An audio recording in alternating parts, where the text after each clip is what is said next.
Good afternoon to all of you. मैं मनोज कुमार आपका सभी का स्वागत करता हूँ अलार अकेडमी के यूट्यूब चैनल के ऊपर। हम लोग नाइन्थ क्लास का टॉपिक जो है structural fundamental unit of life cell वाला जो चैप्टर है साइटोलॉजी उसके अंदर कर रहे थे, लेकिन इससे पहले animal tissue, plant tissue, animal cell, plant cell और ये सभी चीज़ें हम लोगों ने। ठीक है, आज जो हम स्टार्ट करने वाले हैं, जो टॉपिक स्टार्ट करने वाले एक अपना न्यूक्लियस। न्यूक्लियस में हम लोगों ने बात की थी कि न्यूक्लियस प्लांट सेल और एनिमल सेल दोनों के अंदर प्रेजेंट है। प्लांट सेल में भी प्रेजेंट है और एनिमल सेल में भी प्रेजेंट है। लोकेशंस दोनों की वेरी कर रही हैं। लोकेशंस हम लोगों ने बात की थी, जो न्यूक्लियस होगा एक तरीके से प्लांट सेल के अंदर, वो सेंट्रल लार्ज वैक्यूल की वजह से क्या होगा, बिल्कुल पेरिफेरल साइड में होगा। ठीक है, और एक तरीके से जो एनिमल सेल होगा वो कहाँ पे होगा, बिल्कुल सेंटर के अंदर होगा। ये हम लोगों ने कल बात की थी। ठीक है, सबसे पहले मैं बात कर लेता हूँ डिस्कवरी की। तो न्यूक्लियस जो डिस्कवर किया था वो किया था रॉबर्ट ब्राउन ने इन द ईयर 1831। ठीक है, न्यूक्लियस क्या है, 1831 के अंदर रॉबर्ट ब्राउन द्वारा डिस्कवर किया गया था। और ये जो डिस्कवर करने के बाद हम लोगों ने ये देखा कि ये जो एक तरीके से है, ये है डबल मेम्ब्रेन बाउंड स्ट्रक्चर। मतलब एक तरीके से अकेला एक सिंगल लेयर नहीं है इसके ऊपर हम लोग देखेंगे कि एक और लेयर जो है वो प्रेजेंट है।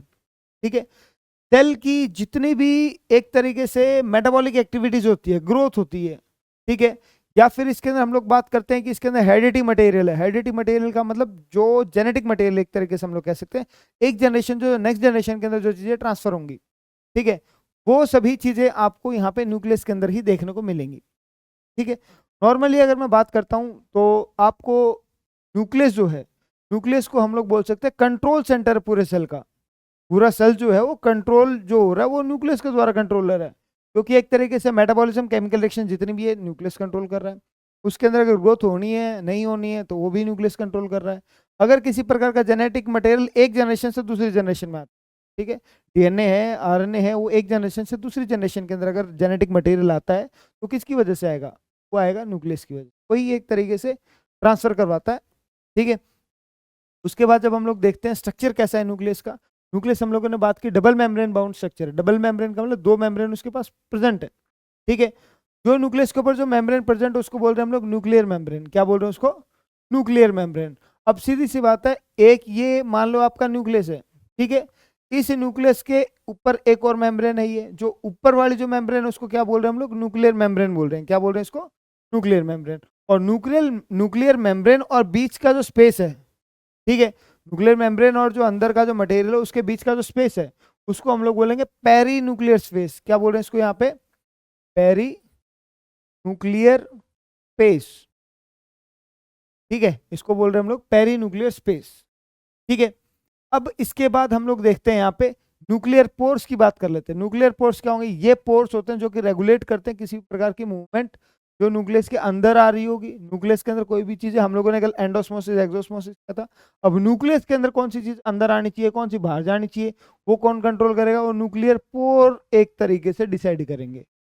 ठीक है, न्यूक्लियस के अंदर जो मटेरियल है, जो लिक्विड में, जैसे सेल के अंदर जो लिक्विड मटेरियल था हम लोगों ने उसको साइटोप्लाज्म बोला था। यहाँ पर जो आप लोग लिक्विड मटेरियल देखोगे न्यूक्लियस के अंदर, या न्यूक्लियर मैट्रिक्स बोल सकते हैं उसका, फिर न्यूक्लियर प्लाज्म बोल सकते हैं। ठीक है, ये क्या है, कोलाइडल फ्लूइड है जिसके अंदर न्यूक्लियोटाइड्स, न्यूक्लियोसाइड्स, ये सब चीजें प्रेजेंट होंगी। मतलब एक तरीके से न्यूक्लियस के अंदर जो जेनेटिक मटेरियल के अलावा जो लिक्विड प्रेजेंट है, jelly like substance, colloidal fluid जो प्रेजेंट है, ठीक है, उसको हम लोग बोल रहे हैं न्यूक्लियोप्लाज्म या फिर न्यूक्लियर मैट्रिक्स भी बोल सकते हैं उसको। ठीक है, अब बात कर लेते हैं हम लोग उसके अंदर क्या क्या चीजें प्रेजेंट होंगी।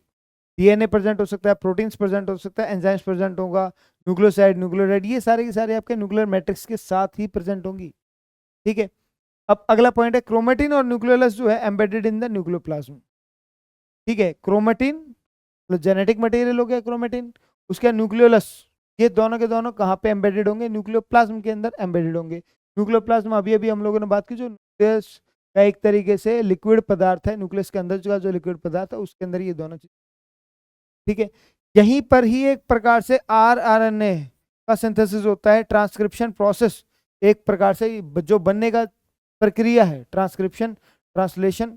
ठीक है, ये आपके बड़ी क्लासेस के अंदर आता है, बट यहाँ पे हम लोग बात कर लेते हैं जो एक तरीके से आरएनए का जो सिंथेसिस है, राइबोसोमल आरएनए का जो बनने का जो प्रोसेस है वो यहीं पर ही होता है। यही एक साइट है जहाँ पे आरएनए का प्रोसेस होगा। ठीक है, इसके बाद कर लेते हैं हम लोग न्यूक्लियोलस की। न्यूक्लियोलस कैसा होता है? स्फेरिकल होता है, नॉन मेम्ब्रेन स्ट्रक्चर होता है, इसके अंदर एक्टिव आरएनए सिंथेसिस होता है। ठीक है, एक न्यूक्लियस और न्यूक्लियोलस के बीच में डिफरेंस बताता हूँ। जो न्यूक्लियस होता है वो आप लोगों ने देखा कि एक प्रकार से कहाँ पे मौजूद, प्रोकैरियोटिक सेल के अंदर। प्रोकैरियोटिक सेल के अंदर मेम्ब्रेन बाउंड स्ट्रक्चर्स होते हैं। ठीक है, मेम्ब्रेन बाउंड स्ट्रक्चर्स होंगे नहीं तो सीधी सी बात है, हम लोग ये मान सकते हैं वहाँ पे न्यूक्लियस वेल डेवलप्ड नहीं होता। ठीक है, वेल डेवलप्ड नहीं होगा, तो हम लोग वहाँ पे देख सकते हैं कि न्यूक्लियस वेल डेवलप्ड नहीं है, बिखरा बिखरा सा रहता है। ठीक है, इधर उधर। क्रोमेटिन मटेरियल जो होगा यहाँ पे network of nuclear protein fibres होगा। इसके अंदर क्या क्या चीज़ होते हैं? डीएनए और हिस्टोन प्रोटीन्स प्रेजेंट होंगे क्रोमेटिन के अंदर। क्रोमेटिन नेटवर्क दो प्रकार के होते हैं, यूक्रोमेटिन और हेट्रोक्रोमेटिन, ये 11th क्लास। ठीक है, लेकिन ये एनसीईआरटी के अंदर फिर भी हम लोग इसलिए बता पा रहे हैं ताकि एक आधा टॉपिक रह ना जाए। ठीक है, एनसीईआरटी क्या है कि एनसीईआरटी की एक सच्चाई ये है, टॉपिक दिया भूल गई एनसीईआरटी, मतलब उसके बारे में पूरी डिटेल नहीं मिलेंगी, सिर्फ टॉपिक देके छोड़ देती है। तुम्हारी जिम्मेदारी है कि उस टॉपिक को पूरा पूरा कवर किया जाए। ठीक है, अब हम लोग बात करते हैं फंक्शंस ऑफ न्यूक्लियस की। फंक्शन क्या है भाई न्यूक्लियस के? ठीक है, सेल के अंदर एक प्रकार से ये जो पूरा सेल है आपका, ये यहाँ पे ये पूरा सेल का पार्ट है ये। ठीक है, न्यूक्लियस ये वाला है, ये जो ये वाला जो पार्ट है न्यूक्लियस है ये। न्यूक्लियस के अंदर पोर्स वगैरह आपको दिखाई दे रहे होंगे। न्यूक्लियर एनवेलप यहाँ पे आ गया है, आउटर लेयर है, न्यूक्लियर लेमिना हो गया, न्यूक्लियस हो गया। ठीक है, तो ये सारी चीजें करी हैं। अब देख लो फंक्शंस क्या है। कंट्रोल द मेटाबॉलिक एक्टिविटीज, मैंने बताया था सेल साइकिल को भी रेगुलेट यही करता है, क्योंकि न्यूक्लियस न्यूक्लियोप्लाज्म जो है एक तरीके से सेल साइकिल में डिवाइड होता है ताकि वो नेक्स्ट जनरेशन में जा सके। ठीक है, इसी इसी के अंदर ही हम लोग बात करते हैं कि हेरिडिटी मटेरियल जो होता है वो ट्रांसमिट होता है एक जनरेशन से दूसरी जनरेशन। आपकी जो एक तरीके से करेक्टरिस्टिक्स हैं, they will transfer from your generation to the next generation. ये जो ट्रांसमिशन ऑफ हेरिडिटी मटेरियल है, ये भी आपका न्यूक्लियस ही एक तरीके से कंट्रोल करता है। ठीक है, अब हम लोग क्रोमोसोम्स की बात कर लेते हैं। क्रोमोसोम्स जो है स्ट्रसबर्ग नाम का एक साइंटिस्ट था, उन्होंने डिस्कवर किए थे। ठीक है, ये कैसे रॉड लाइक स्ट्रक्चर्स होते हैं जो कि सिर्फ और सिर्फ आप लोगों को सेल डिवीजन के दौरान ही देखने को मिले। ठीक है, क्रोमोसोम्स के पास हेरिडिटी इंफॉर्मेशन होती है जो कि एक तरीके से ट्रांसमिट होगी एक जनरेशन से दूसरी जनरेशन, हम लोग बोल रहे हैं डीएनए। ठीक है, डीऑक्सी राइबोज न्यूक्लिक, डीएनए का फुल फॉर्म बताना मैं भूल गया था। डीएनए क्या है? Deoxy ribose. ठीक है, हर एक क्रोमोसोम के पास दो क्रोमेटिड्स होते हैं और एक सेंट्रोमियर होता है। क्रोमोसोम का जो स्ट्रक्चर होता है आप लोग इस प्रकार से देखो। ठीक है, इस प्रकार से यहाँ पे जो बीच वाला जो होगा ये होता है सेंट्रोमियर। ठीक है, दो क्रोमेटिड्स, एक दो। ठीक है, दो क्रोमेटिड्स हो गए आपके पास। उसके बाद ये क्रोमोसोम्स के जो क्रोमोसोम्स बना हुआ है डीएनए प्लस प्रोटीन दोनों से मिलकर। क्रोमोसोम्स जो होते हैं हमेशा डिप्लॉयड सेल के अंदर होते हैं, लेकिन क्रोमोसोम का जो नंबर होता है वो एन के हिसाब से हम लोग हैप्लॉयड सेल में। देखो क्रोमोसोम एक्चुअली में क्या है? क्रोमोसोम एक ऑर्गेनिज्म के अंदर क्रोमोसोम की अगर हम लोग बात करते हैं, ठीक है, एक ऑर्गेनिज्म के अंदर अगर हम लोग बात करते हैं, ठीक है, तो हम लोग बोलते हैं एक ऑर्गेनिज्म कितने होंगे? 23 pairs of chromosomes are present in an human. ठीक है, लेकिन नेक्स्ट जनरेशन में 23 पेयर्स 46। ठीक है, सारे के सारे तो ट्रांसफर नहीं होंगे, वो सिर्फ कितने होंगे? सिर्फ और सिर्फ 23 होंगे। ठीक है, एक्स और वाई और एक्स और एक्स, तो सीधी सी बात है एक्स वाई के अंदर से या तो एक्स जाएगा या वाई जाएगा। ठीक है, और इसके अंदर से एक एक्स क्रोमोसोम जाएगा, तो 46 इसके पास भी है और 23 का पेयर इसके पास भी है, 23 का, तो 23 ही जाएंगे। एक ऑर्गेनिज्म से कितने जा रहे हैं? 23 ही जाएंगे। ठीक है, इसलिए हम लोगों ने यहाँ पे हैप्लॉइड और डिप्लॉइड करके दिखा लिया। हैप्लॉइड को हम लोग डिनोट करते हैं एन से और डिप्लॉइड को डिनोट करते हैं हम लोग 2। ठीक है, जब हम लोग क्रोमोसोम की बात करते हैं कौन कौन से क्रोमोसोम हैं, ये जो स्ट्रक्चर्स वगैरह जो पॉइंट दे रखा है आप लोगों को, ये एक तरीके से आप लोग देखोगे सेंट्रोमियर कहाँ कहाँ पे लोकेटेड, मैंने बताया था इससे पहले। ये आपके पास ये वाला जो सेंट्रोमियर है बीच वाला, ये कहाँ कहाँ लोकेट होता है इसके हिसाब से हम लोग सेंट्रोमियर अगर मिडल के अंदर तो उसको मेटासेंट्रिक बोलते हैं। अगर वो सब टर्मिनल के ऊपर आ गया, थोड़ा सा ऊपर की तरफ आ गया, तो उसको एक्रोसेंट्रिक बोलेंगे। मैट्रिक ये हालांकि एनसीईआरटी के अंदर दिया नहीं हुआ, फिर भी मैंने आपके लिए डाला है कि बेसिक जो एनटीएससी वगैरह के अंदर कई बार पूछ लिया। ठीक है, टीलोसेंट्रिक होता है बिल्कुल टर्मिनल के ऊपर, जो आपको चीज़ देखने को मिलेगी वो आपको टीलोसेंट्रिक। थोड़ा सा अगर ऊपर की तरफ देखते हैं, थोड़ा सा नीचे की तरफ देखते हैं, मतलब एक तरीके slightly away from the middle, ये सब मेटासेंट्रिक कहलाता है। ठीक है, ये आप लोगों को यहाँ पे दे रखा है सेंट्रोमियर के लोकेशन के अंदर। ठीक है, मेटासेंट्रिक बिल्कुल बीच के अंदर हो गया। तब मेटासेंट्रिक क्या हो? थोड़ा सा ऊपर हो गया, थोड़ा सा ऊपर हो गया। और उसके एक्रोसेंट्रिक क्या हो गया? ठीक है। एक्रोसेंट्रिक बिल्कुल एक साइड के अंदर चला गया, किलोसेंट्रिक एंड पॉइंट्स को, ठीक है, ये आप लोग देखोगे। क्रोमोसोम्स किस किस चीज़ों से बना, डीएनए और प्रोटीन से आपका क्रोमोसोम बना हुआ था, ठीक है। और इसके बाद देखते हैं साइटोप्लाज्म। साइटोप्लाज्म सेल के अंदर जो एक प्रकार से जो लिक्विड है उसको हम लोग बोल रहे थे साइटोप्लाज्म, ठीक है। Cellular content located between plasma membrane and the nucleus, ये आपका है सेल, सेल के बीच में हो गया न्यूक्लियस। अब इसके यहाँ पर जो भी प्रकार का लिक्विड आपको देखने को मिल रहा है, ये सारा का सारा क्या कहला, ये है आपका साइटोप्लाज्म, ठीक है। इस साइटोप्लाज्म के अंदर क्या क्या चीजें आपको देखने को मिलेगी, क्या क्या चीजें आपको देखने को मिलेगी, इसके अंदर साइटोसोल देखने को मिले। साइटोसोल का मतलब इंटरसेलुलर फ्लूइड है, किस प्रकार का फ्लूइड है, विस्कस फ्लूइड है, सिरप लाइक फ्लूइड है, कार्बोहाइड्रेट्स प्रेजेंट है उसके अंदर, लिपिड्स प्रेजेंट है, proteins, glucose, amino acid, water, सारी चीजें जो आप लोग यहाँ पे देखोगे वो यहाँ पे आपको देखने को मिलेगा, ठीक है। इसके बाद जब हम लोग बात करते हैं कुछ सेल ऑर्गेनीज की, साइटोप्लाज्म के अंदर कौन कौन सी सेल ऑर्गेनीज है, कौन कौन से सेल ऑर्गेनीज है वो आप लोग यहाँ पे देखोगे। यहाँ पे आप लोगों को स्ट्रक्चर्स और फंक्शन अलग अलग प्रकार के जो सेल की जो ऑर्गेनीज है वो यहाँ पे आपको देखने को मिलेगा, ठीक है। मेम्ब्रेन बाउंड जो सेल ऑर्गेनीज है, जो हम लोगों ने बात की थी यूकारियोटिक और प्रोकारियोटिक सेल की, यूकारियोटिक सेल्स कौन से हैं, प्रोकारियोटिक सेल्स कौन से। यूकारियोटिक के अंदर हम लोग ये देख पा रहे हैं, यूकारियोटिक के अंदर डबल मेम्ब्रेन स्ट्रक्चर है, मतलब मेम्ब्रेन बाउंड ऑर्गेनीज है वहां पे। मेम्ब्रेन बाउंड ऑर्गेनीज कौन कौन सी हो जाएंगी, ईआर हो जाएगा, माइटोकॉन्ड्रिया, गोल्गी एपरेटस, ठीक है, गोल्गी बॉडीज हो जाएंगी, लाइसोसोम हो जाएगा। नॉन मेम्ब्रेन बाउंड कौन सा भाई, राइबोसोम्स। जो आप लोगों के पास एक बुक दी गई है फाउंडेशन, फाउंडेशन के अंदर आपको देखने को मिलेगा कि इस बुक के अंदर आप लोगों से ये वाला क्वेश्चन पूछा गया कि कौन सा जो है नॉन मेम्ब्रेनस या फिर नॉन मेम्ब्रेन बाउंड ऑर्गेनीज कौन कौन सी है। तो आप लोगों को यहाँ पे दो एग्जांपल्स मिलेंगे, राइबोसोम्स और सेंट्रोसोम्स, ठीक है। राइबोसोम्स और सेंट्रोसोम्स जो दो एग्जांपल्स हैं आपको यहाँ पे ये देखने को मिलेंगे, ठीक है। जिनके ऊपर किसी प्रकार की कोई मेम्ब्रेन नहीं है, भाई राइबोसोम्स के ऊपर किस प्रकार की मेम्ब्रेन होगी, ठीक है। सेंट्रोसोम्स उनके ऊपर किस प्रकार की मेम्ब्रेन, कोई कोई मेम्ब्रेन नहीं है, नॉन मेम्ब्रेन बाउंड ऑर्गेनीज है वो, ठीक है। मेम्ब्रेन बाउंड ऑर्गेनीज आपको यहाँ पे दे रखी है, ठीक है।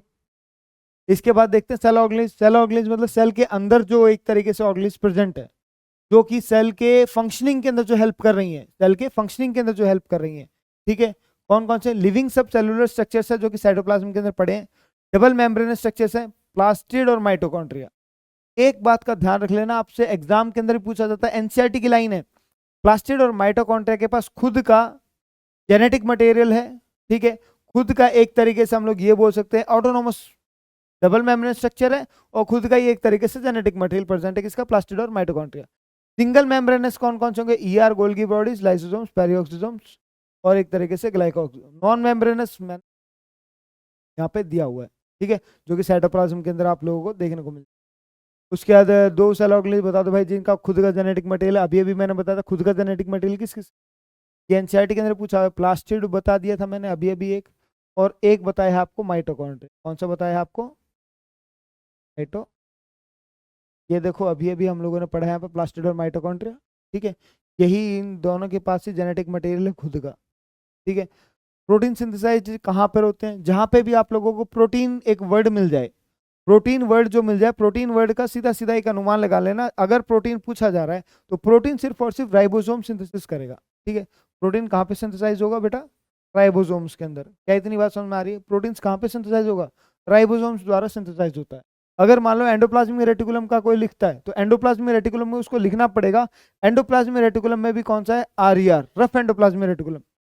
ग्रीन है, बहुत साफ है, बहुत प्लेन है, तो सीधी साधा स्मूथ एंडोप्लाज्मिक रेटिकुलम के ऊपर राइबोसोम्स के चिपके नहीं चिपके हुए हैं यहाँ पे, ठीक है, चिपके नहीं चिपके हुए हैं।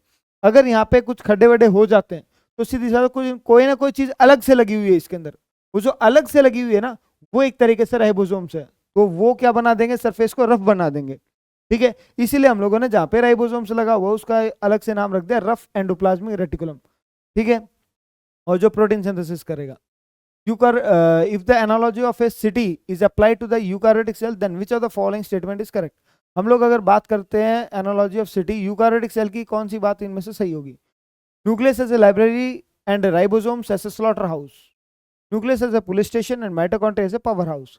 Mitochondria as a power house, ये बात सही लग रही है यहाँ तक तो, ठीक है। Golgi as a cargo sorting facility, ठीक है। Mitochondria as a power house और न्यूक्लियस एज स्लॉटर हाउस।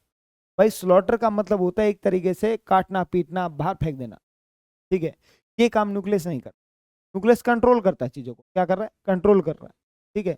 तो एक तरीके से, और यहाँ पे राइबोसोम्स का हम लोगों ने बताया था फंक्शंस क्या है, प्रोटीन सिंथेसिस का है, न्यूक्लियस कंट्रोल सेंटर है, माइटोकॉन्ड्रिया क्या है, पावर हाउस है। तो माइटोकॉन्ड्रिया यहाँ पे पावर हाउस है, बहुत सही बात है। गोल्गी क्या कर रहा है, गोल्गी का एक फंक्शन आप लोगों ने पढ़ा होगा, पैकिंग, मॉडिफिकेशन, डिस्पैचिंग। मतलब ये तीनों चीजें जो होती हैं कौन करता है, कार्गो सॉर्टिंग फैसिलिटी वाले करते हैं ये।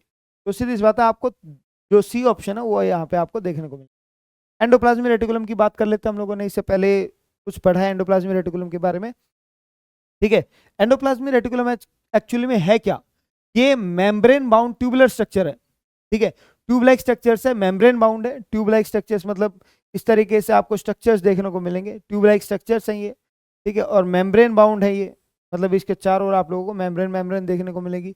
लॉन्ग ट्यूब से राउंड है, अब लॉन्ग वेसल्स हैं इसके अंदर। ये सभी सेल्स के अंदर होंगे, सिर्फ और सिर्फ मेमेलियन आरबीसी के अंदर आप लोगों को देखने को नहीं मिलेंगे, और ना ही आप लोगों को प्रोकार्योटिक सेल के अंदर देखने को, ठीक है। तो एंडोप्लाज्मिक रेटिकुलम कहाँ कहाँ देखने को नहीं मिलेंगे, एक्सेप्ट आप लोगों को एक तो आरबीसी, आपके mammalian cell, red blood cell जो कि मैमल्स के अंदर प्रेजेंट है, रेड ब्लड सेल उसमें नहीं देखने को मिलने वाले, और ना ही आप लोगों को प्रोकार्योटिक सेल के अंदर देखने को मिलेंगे, ठीक है। इसके अंदर क्या क्या चीजें हो जाएंगी, कंसिस्ट ऑफ सिस्टर्नी, वेसाइकल्स और ट्यूबल्स। सिस्टर्नी इसके अंदर आपको देखने को मिलेगा, वेसाइकल्स आपको देखने को मिलेंगे और ट्यूबल्स देखने को। कंपोनेंट्स कौन कौन से हैं देखो, सिस्टर्नी मैंने बताया आपको, एक वेसाइकल्स बताया और एक बताया ट्यूबल्स, ठीक है।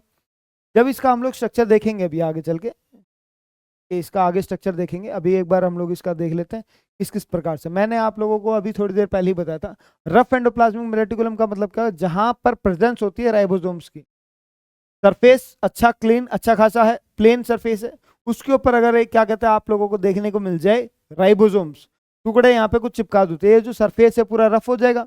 रफ हो जाएगा इसका मतलब यहाँ पे जो चिपकाया गया वो क्या है, राइबोसोम्स है। राइबोसोम चिपकाया गया, राइबोसोम जहां पे भी चिपकेगा, मैंने बताया था प्रोटीन सिंथेसिस करेगा, तो सीधी सी बात है synthesis and transport of protein, ठीक है। और इसके स्मूथ है, स्मूथ है तो स्मूथ के अंदर क्या क्या चीज होंगी, consist of tubules and vesicles, यहाँ पे राइबोसोम एब्सेंट होगा, ठीक है। और इसके बाद ये यहाँ पे करेगा क्या, अगर राइबोसोम एब्सेंट है तो करेगा क्या, यहाँ पे फैट लिपिड का सिंथेसिस होगा। स्मूथ एंडोप्लाज्मिक रेटिकुलम में किस किस चीज का सिंथेसिस हो रहा है, फैट और लिपिड्स का, ठीक है। अब इसके बाद हम लोग बात करते हैं फंक्शंस क्या क्या है एंडोप्लाज्मिक रेटिकुलम के। सबसे पहले endoplasmic reticulum mechanical support provide कर रहा है, ठीक है। ट्रांसपोर्ट कर रहा है मटेरियल्स का, एक्सचेंज ऑफ मटेरियल्स कर रहा है, सरफेस एरिया प्रोवाइड कर रहा है, डिटॉक्सिफिकेशन, डिटॉक्सिफिकेशन का मतलब कोई भी आप लोग ऐसे उल्टी सीधी चीजें खा लेते हो तो बॉडी के अंदर से वो जहर को निकालने का जो काम किया जाएगा वो स्मूथ एंडोप्लाज्मिक रेटिकुलम के द्वारा किया जाएगा, ठीक है। ये डिटॉक्सिफिकेशन का जो काम है स्मूथ एंडोप्लाज्मिक रेटिकुलम का ही है, ठीक है। ये भी ईआर का ही फंक्शन है क्योंकि ये टाइप्स ऑफ ईआर के अंदर आता है। फॉर्मेशन ऑफ न्यूक्लियर मेम्ब्रेन के अंदर भी ये हेल्प करते हैं, ठीक है। और एक आप लोगों को यहाँ पे एक्स्ट्रा पॉइंट के अंदर दिया हुआ है, सार्कोप्लाज्मिक रेटिकुलम जो होता है मसल्स के अंदर, ठीक है, ये एक तरीके से मॉडिफाइड एससीआर है। स्मूथ एंडोप्लाज्मिक रेटिकुलम होता है वो अपने आप में मॉडिफाई हो गया, किसके अंदर हो गया, सार्कोप्लाज्मिक रेटिकुलम, ठीक है। ये क्या मसल्स को कॉन्ट्रैक्ट और रिलैक्स करने में हेल्प कर रहा है, मसल्स हैं आपकी कॉन्ट्रैक्ट हो रही है, रिलैक्स हो रही है, जिसके अंदर भी आपको हेल्प करेगा वो कौन करेगा, एससीआर करेगा, ठीक है। एससीआर यहाँ पे जो एससीआर हो रहा है कौन सा, सार्कोप्लाज्मिक रेटिकुलम में एक प्रकार से मॉडिफाइड एससीआर हो। ये आप लोगों को यहाँ पे देखो स्ट्रक्चर दिखाई दे रहा है, ये आप लोगों को सिस और ट्रांस, मैंने इस तरीके का स्ट्रक्चर बनाया था, ठीक है। अब देखो ये डबल मेम्ब्रेन बाउंड स्ट्रक्चर हो गया कि नहीं हो गया डबल मेम्ब्रेन। अब इस डबल मेम्ब्रेन के अंदर देखो यहाँ पे जो है ये वाले जो स्ट्रक्चर्स हैं, ये अगर इसके अंदर डॉट डॉट लगा देते हैं हम लोग, डॉट डॉट लगा दिया तो सीधी सी बात है क्या हो गया, आर ई आर हो गया। अब यहाँ पे मैंने डॉट डॉट लगाया नहीं, प्लेन सरफेस है तो ये क्या हो गया आपका, एस सी आर हो गया, एंडोप्लाज्मिक रेटिकुलम, ठीक है। अब इसके अंदर इसके बीच में ये जो ये घुमावदार जो चीजें हैं, ये घुमावदार जो चीजें हैं इनको अपन लोग बोलते हैं सिस टर्नी, टर्नी, ठीक है। और एक प्रकार से इनके बीच की में जो स्पेस है इसको बोलते हैं सिस्टर्नल स्पेस, क्या बोलेंगे इसको, सिस्टर्नल स्पेस, ठीक है। अब इसके बाद हम लोग देखते हैं where do the lipids and proteins constituting cell membrane get synthesized. ये लिपिड्स और प्रोटीन्स वगैरह जो है कॉन्स्टिट्यूट कर रहे हैं सेल मेम्ब्रेन के, ये कहाँ पे सिंथेसाइज होंगे, ये सीधी सी बात है हमारे कहाँ पे होंगे, लिपिड्स और प्रोटीन्स कहाँ पे सिंथेसाइज हो रहे हैं, ये हमारे एससीआर के अंदर सिंथेसाइज हो रहे हैं, कहाँ पे हो रहे हैं, एससीआर के अंदर। ये आरईआर तो एक तरीके से सॉरी जो एससीआर है वो तो एक प्रकार से किस चीज का सिंथेसाइजेशन कर रहा है, एससीआर, स्मूथ एंडोप्लाज्मिक रेटिकुलम है, स्मूथ एंडोप्लाज्मिक रेटिकुलम जो है लिपिड्स का कर देता है, ठीक है, फैट्स लिपिड्स लेकिन जो प्रोटीन्स की अगर बात आ जाएगी, प्रोटीन्स की बात आ जाएगी तो हमारा किस चीज़ का आ जाएगा, वो हो जाएगा हमारा किस चीज़ का, प्रोटीन्स की बात आती है RER का। तो हम लोग यहाँ पे सीधी सी बात कर सकते हैं कि ER जो है वो लिपिड्स और प्रोटीन्स का सिंथेसाइज कर रहा है, दोनों अलग अलग चीज़ हो जाती है इसमें। करेक्ट सीक्वेंस हम लोगों को यहाँ पे ढूंढनी है। हम लोगों ने कल बात की थी कुछ क्वेश्चंस वगैरह, हाँ हम लोगों ने कल कुछ क्वेश्चंस वगैरह भी दिए थे, जिसके अंदर हम लोगों ने बात की थी कि एंजाइम्स किस प्रकार से काम कर रहे हैं। कुछ ऐसे हम लोगों ने ओस्मोसिस, एंडोस्मोसिस, एक्सोस्मोसिस से रिलेटेड भी कुछ क्वेश्चन वगैरह दिए थे, जिसके अंदर आप लोगों ने किया भी होगा कुछ। ठीक है, देखते हैं। ये आज के लिए भी ये दे दूं क्या, रहने दो। Enzymes packed in lysosomes are made through RER। Enzymes जो लाइसोसोम्स के अंदर पैक्ड है वो RER से बने हैं। एंडोप्लाज्म में, रफ एंडोप्लाज्म में, स्मूथ एंडोप्लाज्म में produce lipids and protein respectively. ये गलत है, RER जो है वो प्रोटीन्स बनाता है, SCR लिपिड बनाता है, लिपिड, ये उल्टा दे दिया। Endoplasmic reticulum is related with destruction of plasma, ये गलत बात है। Nucleoid is present in the nucleoplasm of eukaryotic cell. Nucleoid जो होता है हमेशा कहाँ पे प्रेजेंट मिलेगा आपको, प्रोकारियोटिक सेल के अंदर मिलेगा। ठीक है, न्यूक्लियस आपको यूकारियोटिक सेल के अंदर मिलेगा। तो आप लोगों को एक ही पॉइंट सही लग रहा है, वो है ये। ठीक है, एंजाइम्स जो आपके लाइसोसोम्स के अंदर प्रेजेंट है वो किसके द्वारा बनेंगे, RER के द्वारा बनेंगे। ठीक है, which of this is not related to endoplasmic reticulum, कौन सा आपके एंडोप्लाज्मिक रेटिकुलम से रिलेटेड नहीं है। एनर्जी जनरेशन, ये एनर्जी जनरेशन की साइट नहीं है, क्योंकि आप लोगों को energy generation, power house of the cell हम लोगों ने किसको बोला है, वो बोला हम लोगों ने माइटोकॉन्ड्रिया को। किसको बोला है, माइटोकॉन्ड्रिया को। ये ट्रांसपोर्ट चैनल है प्रोटीन का। ठीक है, वेरियस रीजन से आ रहे हैं यहाँ पे ट्रांसपोर्ट, घूम घाम के, बायोकेमिकल एक्टिविटीज भी यहीं पे ही हो रही है बहुत सारी, लेकिन एनर्जी जनरेशन का नहीं है। Which of the cell organelle play crucial role in detoxifying many poisons and drugs. ये अभी भी मैंने बताया था, SCR जो होता है ये एक तरीके से क्या करेगा, आपका जो भी आप लोगों ने जहरीले पदार्थ खाए हैं उसको क्या करेगा, डिटॉक्सिफाई करने का ये काम करता है। ठीक है, अब गोल्गी एपरेटस के बारे में हम लोग कुछ पढ़ लेते हैं। नाम से देखो गोल्गी एपरेटस है। ठीक है, नाम से पता लग रहा है आप लोगों को गोल्गी एपरेटस। गोल्गी जो है एक तरीके से गोल्गी ने ही डिस्कवर किया था। गोल्गी को किसने डिस्कवर किया था, गोल्गी ने डिस्कवर किया था उसको। ठीक है, कैमिलियो गोल्गी ने ही डिस्कवर किया था, गोल्गी को गोल्गी ने डिस्कवर किया। ठीक है, ये कहाँ पे मिलता है, नर्व सेल ऑफ ओवल, उल्लू के नर्व सेल के अंदर इसने खोजा उसको। ठीक है, मेमेलियन आरबीसीज के अंदर एब्सेंट होता है और प्रोकार्योटिक सेल के अंदर भी एब्सेंट होता है। प्लांट्स के अंदर गोल्गी एपरेटस को बोलते हैं हम लोग डिक्टोजोम। क्या बोलेंगे, प्लांट, आप लोगों को कई बुक्स के अंदर डिक्टोजोम लिखा हुआ दिखेगा। ठीक है, प्लांट्स के अंदर जो गोल्गी एपरेटस होता उसको क्या बोलते, उसको बोलते डिक्टोजोम। ठीक है, कंपोनेंट्स क्या क्या होते, गोल्गी एपरेटस के सिस्टर्नी होती, ट्यूबुल्स होती, वैक्यूल्स होते और वेसिकल्स होते। ठीक है, अब गोल्गी एपरेटस का फंक्शन क्या है, storage, modification, packaging of products, produces vesicle, secretes enzyme, proteins and cellulose, synthesis of cell wall, plasma membrane and formation of lysosomes। ठीक है, लाइसोसोम्स के फॉर्मेशन में भी हेल्प करता है गोल्गी एपरेटस। ठीक है, फॉर्मेशन ऑफ ग्लाइकोलिपिड्स और ग्लाइकोप्रोटीन्स के भी फॉर्मेशन में हेल्प करेगा। ये आपका स्ट्रक्चर है, बिल्कुल स्ट्रक्चर आप लोगों को ER जैसा ही लग रहा होगा। ठीक है, ER जैसा ही आप लोगों को स्ट्रक्चर दिखाई दे रहा होगा यहाँ पे। इस सेल अगर क्या कहते हैं, एक तरीके से क्या होगा सेल की हालत, अगर गोल्गी एपरेटस नहीं होता तो जो गोल्गी एपरेटस के जो फंक्शन है, मॉडिफिकेशन है, स्टोरेज है, पैकेजिंग ऑफ मटेरियल्स है। ठीक है, ये ट्रांसपोर्टेशन वगैरह का नहीं है। तो पीछे वाला जो पढ़ा था वो ट्रांसपोर्टेशन के लिए हेल्पफुल था, ये ट्रांसपोर्टेशन, ये काम जो होंगे वो रुक जाएंगे तो सेल फट जाएगा। Main function of Golgi body क्या है, मेन बॉडी क्या है यहाँ पे, मेन फंक्शन क्या हो गया, मेन फंक्शन हो गया modification, packaging of product, storage, modification and packaging of product. ठीक है, तो सीधी सी बात है यहाँ पे आप लोगों को मिल जाएगा। Cell organelle involve in forming sugar, simple sugar, ये आपको मिल गया गोल्गी एपरेटस। उसके बाद ये ट्रांसपोर्ट ऑफ सब्सटेंसेस के अंदर भी ये हो जाएगा आपका। अब लाइसोसोम्स के ऊपर आ जाते हैं। ठीक है, लाइसोसोम्स एक्चुअली में होते क्या है, lysosomes are the tiny structures जो कि आप लोगों के सेल के अंदर आपको देखने को मिलेगा। ये जो लाइसोसोम्स होते हैं एक्चुअली में इनका काम क्या है कि अगर किसी भी सेल के अंदर किसी भी प्रकार की हाइड्रोलिटिक एक्टिविटी होती है, किसी भी प्रकार की हाइड्रोलिटिक एक्टिविटी होती है सेल के अंदर, तो अपने आप को ही बस्ट कर लेगा। ठीक है, वो एक मूवी वगैरह देखी होगी आप लोगों ने, सेल के वो क्या होता है अपने आप के अंदर, वो मतलब वैसे अपने आप के अंदर कोट वगैरह पहन लेता है जिसमें बम लगा होता है, सुसाइडल बैग। तो हम लोग एक बात करते हैं यहाँ पे, लाइसोसोम्स होते हैं सुसाइडल बैग होते हैं। इनको ऐसे लग रहा है कि ओहो हमारे ऊपर तो अत्याचार हो रहा है, हमारे को मार वार देगा, तो ये क्या सुसाइडल बैग है, अपने आप को फाड़ लेंगे और सेल को भी बस्ट कर देंगे। ठीक है, तो टाइनी स्ट्रक्चर्स है जिनके पास 40 हाइड्रोलाइटिक एंजाइम्स है इंट्रासेलुलर डाइजेशन के लिए। सिंगल मेम्ब्रेनस स्ट्रक्चर है जो कि गोल्गी बॉडी से ही मिलकर बना है। हम लोगों ने इससे पहले बात की फॉर्मेशन ऑफ गोल्गी बॉडीज जो है वो लाइसोसोम्स की हेल्प करती हैं वो। ठीक है, found only cytoplasm of animal cell, ये सिर्फ और सिर्फ एनिमल सेल के साइटोप्लाज्म में पाया जाएगा। ठीक है, act as a waste disposal system, ये एक तरीके से कैवेंजर ऑफ द सेल बोल दो इसको। ठीक है, suicidal bag of the cell बोल दो इसको, इस प्रकार से इसके नाम रखे हैं। डिस्पोजल सिस्टम एक तरीके से बोल दिया इन्होंने सेल का। सेलुलर डिस्टर्बेंस के दौरान क्या होता है, लाइसोसोम्स अलग अलग प्रकार के हाइड्रोलाइटिक एंजाइम्स रिलीज करता है जो कि खुद के सेल को ही डाइजेस्ट कर लिया जाता है, इसलिए हम लोग इसको suicidal bag of the cell बोल रहे हैं। मतलब अब मैंने अभी भी बताया, सेल के अंदर मान लो किसी प्रकार की कोई हाइड्रोलाइटिक एक्टिविटी हुई है, उल्टी सीधी कोई ना कोई एक्टिविटी हुई है, उसको लग रहा है कि भाई मेरे पूरे सेल का नुकसान हो सकता है मेरी वजह से, ये क्या करेगा, अपने आप को बस्ट कर लेगा। अपने आप को बस्ट कर लेगा तो सीधी सी बात है, इसको हम लोग क्या बोलेंगे, suicidal bags of the cell बोलेंगे। ये क्या काम करता है, also helps to worn out older cell and cell organelles. ये क्या करेगा, जो पुराने जो सेल ऑर्गेनिज रह रहे हैं, ठीक है, उनको एक तरीके से धक्के मार के बाहर निकालने का भी जो काम करेगा वो लाइसोसोम ही करेगा अपना। लाइसोसोम का स्ट्रक्चर इस प्रकार से होता है, मेम्ब्रेन बाउंड हाइड्रोलाइटिक एंजाइम है ये। ठीक है, ट्रांसपोर्ट प्रोटीन दिया हुआ है इसके अंदर। लाइसोसोम्स को सुसाइडल बैग क्यों कहते हैं, अभी मैंने बता दिया लाइसोसोम को सुसाइडल बैग क्यों कहते हैं। अब एंडोमेम्ब्रेन सिस्टम के ऊपर आ जाते हैं। ठीक है, एंडोमेम्ब्रेन सिस्टम क्या होता है, group of membrane bound cell organelle which functions close coordination with each other. Endomembrane system मतलब एक दूसरे के साथ जुड़े हुए हैं, ये अब मिलजुल के काम करेंगे। ठीक है, जैसे हम लोगों ने ईआर का पढ़ा, ER Golgi hepatitis lysosomes vacuoles, ये आपस के अंदर जुड़े हुए हैं, ये अब मिलजुल के काम करते हैं, मिलजुल के काम करते हैं, लेकिन सभी का काम अलग अलग है, काम सभी का अलग अलग है, स्ट्रक्चरली एंड फंक्शनली डिफरेंट है, लेकिन आपस में जुड़े हुए हैं, एक की मदद दूसरा कर रहा है।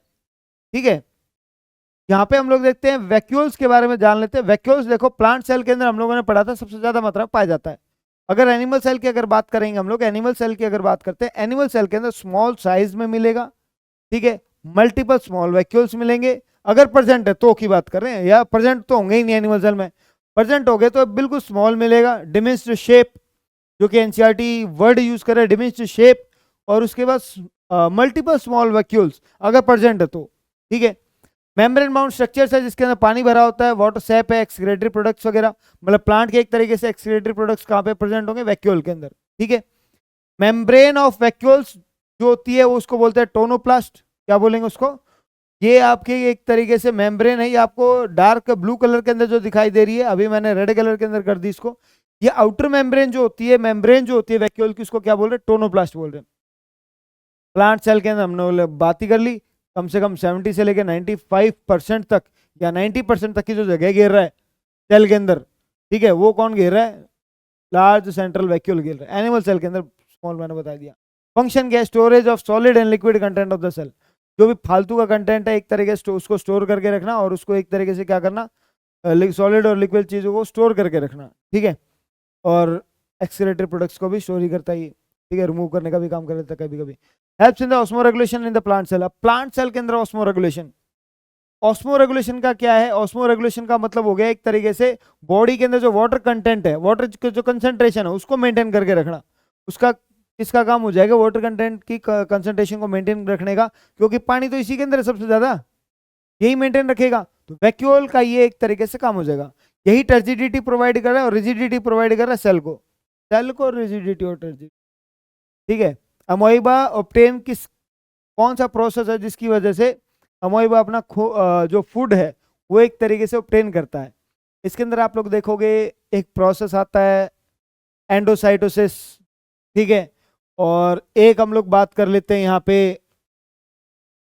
कौन सा प्रोसेस है, वो एंडोसाइटोसिस मैंने बता दिया। और इसके अंदर एक वैक्यूल्स होते हैं, वैक्यूल्स जो होते हैं फूड वैक्यूल, उसकी वजह से जो अमोइबा है वो अपना खाना जो है वो खाना आसपास गिरने का काम करता है। इसकी जो मूवमेंट होती है अमोइबा की वो कहलाती है सूडोपोडिया मूवमेंट। ठीक है, out of the following which substances are not stored in vacuoles. Vacuoles के अंदर क्या चीजें स्टोर नहीं होंगी, वैक्यूल्स के अंदर ये जो डीएनए है ये स्टोर्ड नहीं होगा भाई, जेनेटिक मटेरियल है, जेनेटिक मटेरियल स्टोर नहीं होता इसके अंदर, वेस्ट प्रोडक्ट्स वगैरह सारी चीज़। Function not function of vacuole. ठीक है, turgidity and rigidity of the cell, storage का भी काम है, वेस्ट एक्सक्रीशन का भी काम है। लोकोमोशन का काम जो है वो एक तरीके से नहीं होना चाहिए क्योंकि फूड वैक्यूल का काम करता है, वैक्यूल की वजह से मूवमेंट नहीं होती। ठीक है, टर्जिडिटी कौन मेंटेन करके रखता है? मेंटेन करके रखता है आपका वैक्यूल, टर्जिडिटी। ठीक है, लाइसोसोम को हम लोगों ने किसके अंदर बात की थी? लाइसोसोम की हम लोगों ने बात की suicidal bag of the cell. Plastid जो एक तरीके से आपके ग्रीन पिगमेंट की वजह से खाना वाना बना रहा है, वो वाला प्लास्टिड हो गया। गोल्गी बॉडीज की हम लोग बात ही कर चुके हैं। ये वाला जो क्वेश्चन 2018 के अंदर एनटीएससी के अंदर, ठीक है, प्लास्टिड की हम लोग अभी बात कर लेते हैं दोबारा से। फिर से आ गया, टेंशन क्यों ले रहे हो? दोबारा से आ गया। जो आप लोगों ने यहाँ पे हम लोग पढ़ेंगे प्लास्टिड के अंदर, प्लास्टिड के अंदर हम लोग पढ़ेंगे डबल मेम्ब्रेन स्ट्रक्चर से। दो मेम्ब्रेन स्ट्रक्चर हो, एक आउटर होगी एक इनर होगी। ठीक है, एक आउटर मेम्ब्रेन होगी एक इनर मेम्ब्रेन। ये प्लांट सेल्स के अंदर प्रेजेंट होता है प्लास्टिड। भाई कलर तो उसी के अंदर पाया जाएगा। कुछ यूग्लिनॉइड्स के अंदर भी प्रेजेंट होगा। यूग्लिना एक एग्जांपल पढ़ा होगा, यूग्लिना। यूग्लिना के भी बहुत सारे स्पीसीज हैं, उनके अंदर आप लोगों को ये प्लास्टिड देखने को भाई जो भी रंग बिरंगी चीजें हैं, प्लांट्स हैं रंग बिरंगे, पत्ते अलग अलग रंग के हो जाते हैं। ठीक है, उसके ग्रीन क्लोरोफिल वाला जो पार्ट है, ठीक है, किसी के अंदर फाइकोइराइथ्रिन हो जाता है, किसी का जेंदोफिल हो जाता है, वो अलग अलग चीजें। इसी प्रकार से जो यूग्लिनॉइड्स हैं उनके अंदर भी आप लोग देखोगे, उनके अंदर भी क्या प्रेजेंट है? प्लास्टिड प्रेजेंट है। Largest cell organelle of plant cell and contain pigment for photosynthesis as well as provide colour to the plant parts. मैंने अभी अभी आपको बताया लार्जेस्ट सेल है पूरे प्लांट, लार्जेस्ट सेल ऑर्गेनी है पूरे प्लांट सेल की, और इसी के अंदर आप लोग देखोगे इसी के अंदर पिगमेंट है फोटोसिंथेसिस के लिए। क्या है? पिगमेंट है फोटोसिंथेसिस के लिए, और ये कलर भी प्रोवाइड कर रहा है। प्लांट पार्ट्स मैंने बताया था, हरे काले पीले नीले जो भी कलर होंगे प्लांट के लीव्स के या प्लांट के पार्ट्स के, वो प्लास्टिड के द्वारा ही होंगे। ठीक है, इसको हम लोग ऑटोनोमस सेल ऑर्गेनी नहीं बोल रहे, सेमी ऑटोनोमस बोल रहे हैं। ठीक है, सेमी ऑटोनोमस इसलिए बोल रहे हैं क्योंकि हम लोगों ने इससे पहले बात की थी कि न्यूक्लियस कंट्रोल सिस्टम है, और उसके बाद हम लोगों ने बात की प्लास्टिड और माइटोकॉन्ड्रिया, दो ऐसी सेल ऑर्गेनी है जिनके अंदर खुद का क्या है? जेनेटिक मटेरियल है। इसलिए हम लोगों ने क्या बोला? इसको सेमी ऑटोनोमस सेल ऑर्गेनी बोल दिया। ठीक है, प्लास्टिड देखो अलग अलग प्रकार के प्लास्टिड यहाँ पे मौजूद है। क्लोरोप्लास्ट, सीधी सी बात है, क्लोरोप्लास्ट नाम से पता लग रहा है, जिसमें क्लोरोफिल प्रेजेंट होगा, ग्रीन कलर जिसमें प्रेजेंट होगा वो क्लोरोप्लास्ट कहलाएगा। पिगमेंट तीन प्रकार के हैं भाई, प्रेजेंट और एब्सेंट के पिगमेंट। ठीक है, प्लास्टिड तीन प्रकार के हैं। प्लास्टिड कितने प्रकार का है? तीन। ठीक है, सबसे पहला है क्लोरोप्लास्ट। क्लोरोप्लास्ट नाम से पता लग रहा है भाई, क्लोरोफिल, ऐसे प्लास्टिड में जहाँ पे क्लोरोफिल प्रेजेंट होगा वो कहलाएगा क्लोरोप्लास्ट। ठीक है, ये ग्रीन कलर जो प्रोवाइड कर रहा है प्लांट पार्ट्स को। दूसरा है क्रोमोप्लास्ट, जहाँ पे आप लोग कैरोटेनॉइड्स, कैरोटीन, जेंडोफिल, रेड और येलो कलर जो एक तरीके से देखोगे लीफ के अंदर आप लोग कई बार देखते हो, या फिर कई फ्रूट्स हैं कई फ्लावर्स हैं जहाँ पे आप लोग रेड और येलो कलर देखोगे, वो रेड और येलो कलर किसकी वजह से है? क्रोमोप्लास्ट की वजह से है। वो किसकी वजह से हो? क्रोमोप्लास्ट। तो रेड और येलो कलर दिया जा रहा है क्रोमोप्लास्ट, ग्रीन कलर दिया जा रहा है क्लोरोप्लास्ट। ठीक है, एक लास्ट बच जाएगा वो है ल्यूकोप्लास्ट। ल्यूकोप्लास्ट के अंदर किसी प्रकार का कोई पिगमेंट नहीं होता। ठीक है, जैसे में क्लोरोफिल था, इसमें कैरोटेनॉइड, कैरोटीन, जेंडोफिल था, इसमें किसी प्रकार का कोई पिगमेंट नहीं होता। यहाँ पे अमाइलोप्लास्ट, अमाइलोप्लास्ट, इलियोप्लास्ट, एल्यूरोप्लास्ट, ये ल्यूकोप्लास्ट के एक तरीके से पार्ट्स हैं। सबसे पहले अमाइलोप्लास्ट जो कि शुगर को स्टोर कर रहा है। ठीक है, जो एलियोप्लास्ट है वो ऑयल और फैट्स को, एल्यूरोप्लास्ट है वो प्रोटीन्स को। ठीक है, ये यहाँ पे आप लोगों को ये चीजें देखने को मिलेंगी। यहाँ पे देखो एक बार ल्यूकोप्लास्ट का स्ट्रक्चर। ठीक है, यहाँ पे प्रोप्लास्टिड का ये, एमाइलोप्लास्ट का ये प्रोटीन प्लास्ट का। इस तरीके से आपको कलरिंग का जो एक क्रोमोप्लास्ट, ठीक है, कलरिंग का जो एक तरीके से आपको स्ट्रक्चर दिखाई देगा, टाइप्स ऑफ प्लास्टिड जो आपको दिखाई देंगे वो इन्हीं की वजह से ही दिखाई देंगे।